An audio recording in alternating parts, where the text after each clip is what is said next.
4 মাসেরও বেশি সময় ধরে চলা যুক্তরাষ্ট্র ইরান যুদ্ধ বন্ধ হচ্ছে বলে দাবি করা হচ্ছে।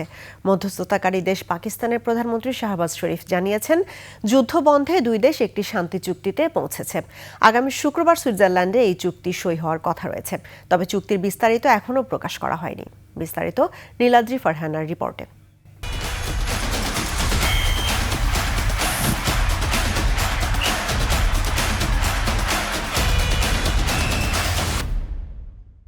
গত 28 ফেব্রুয়ারি যুক্তরাষ্ট্র ও ইসরায়েলের হামলার মধ্য দিয়ে ইরান যুদ্ধ শুরু হয়।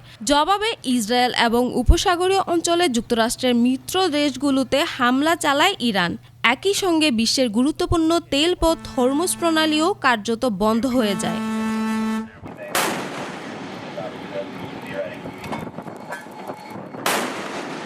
আর এরপর থেকেই শুরু হয় শান্তি আলোচনার নানামুখী তৎপরতা। শেষমেশ আশার বাণী শোনালেন মধ্যস্থতাকারী দেশ পাকিস্তানের প্রধানমন্ত্রী শাহবাজ শরীফ। তার দাবি, যুক্তরাষ্ট্র ও ইরান একটি শান্তি চুক্তিতে পৌঁছেছে।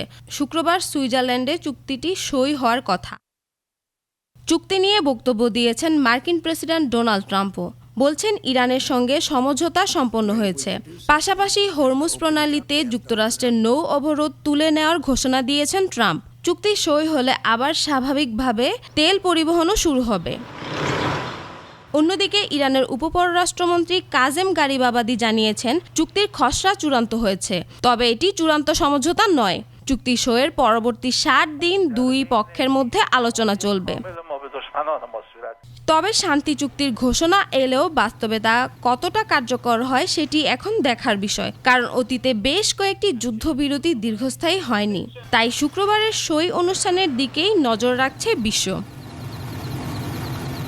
Niladri Farhana, desk report, 21 television.